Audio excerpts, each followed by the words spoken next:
সদ্য রাষ্ট্রপতি পুরস্কার প্রাপ্ত সাঁতারু সায়নী দাসকে সংবর্ধনা দিতে কালনার বারুইপাড়ার বাড়িতে শুক্রবার হাজির হলেন ইন্টারন্যাশনাল অ্যাথলেটিক্স চ্যাম্পিয়নশিপে স্বর্ণপদক প্রাপ্ত অ্যাথলিট মনোরঞ্জন পোরেল। সায়নীর এই সাফল্যের তিনি খুবই খুশি বলে তিনি সংবাদ মাধ্যমকে জানালেন। তিনি পাশাপাশি ব্যক্তিগত ইভেন্টে প্রতিনিধিত্ব করে সাফল্য পাওয়ার অ্যাথলেটিকদের জন্য সরকারি চাকরি তারা যাতে পায় তার দাবি তুললেন তিনি। মনোরঞ্জন পোরেল 100 মিটার দৌড় প্রতিযোগিতায় তেহরান অনুষ্ঠিত হয় ইন্টারন্যাশনাল অ্যাথলেটিক্স চ্যাম্পিয়নশিপে 1971 সালে স্বর্ণপদক পেয়েছেন। একই সাথে বর্তমান মুখ্যমন্ত্রী মমতা বন্দ্যোপাধ্যায় তাকে ক্রীড়া গুরু সম্মানে ভূষিত করেছেন। বাম আমলে মুখ্যমন্ত্রী বুদ্ধদেব ভট্টাচার্য অতীত দিনের দিকপাল ক্রীড়া সম্মানে ভূষিত করেছেন। এছাড়াও তার ঝুলিতে রয়েছে একাধিক পুরস্কার। এদিন সংবাদ মাধ্যমের প্রশ্নের উত্তরে তিনি বলেন, মোহনবাগান অ্যাথলেটিক ক্লাব নাম, তিনি সেখানে লাইফ টাইম সদস্য। ক্লাবের নাম অ্যাথলেটিক থাকলেও অ্যাথলেটিকের কোচিং সেখানে করানো হয় না, সেটিরও দাবি তুলেছেন তিনি।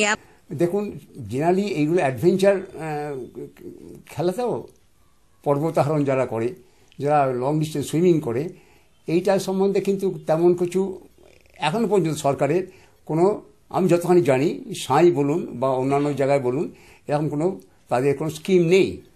কিন্তু সায়নী দাস একটা এক্সট্রাঅর্ডিনারি একজন, আমাদের এখানকার গর্ব।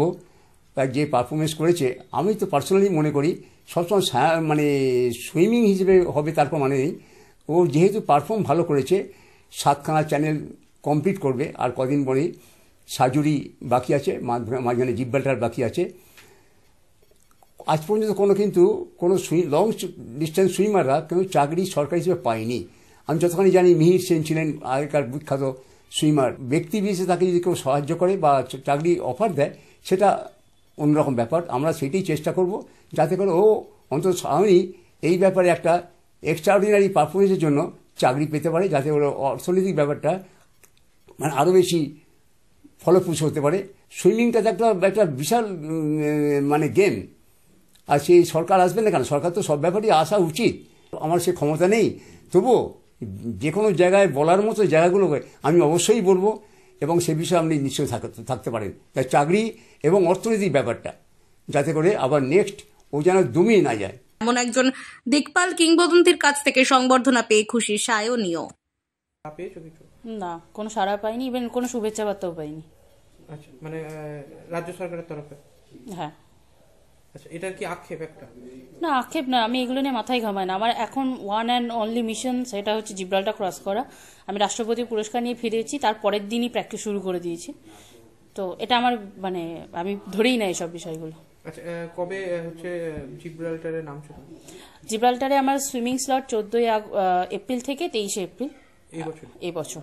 আচ্ছা, আর একটা চ্যানেল বাকি আছে, সেটার জন্য সুগারুর জন্য আমরা পারমিশনের অপেক্ষায় আছি, কারণ ওখানে 1 বছরে 4টে করে সুইমারকে নামতে দেওয়া হয়, তো এখন পারমিশনের অপেক্ষায়। কতটা খুশি উনি যে তোমার বাড়িতে এসে শুভেচ্ছা তোমার জানালেন? কেমন অনুভূতিটা তোমার কেমন? খুবই ভালো লাগছে, মানে খুব মোটিভেটেড হলাম।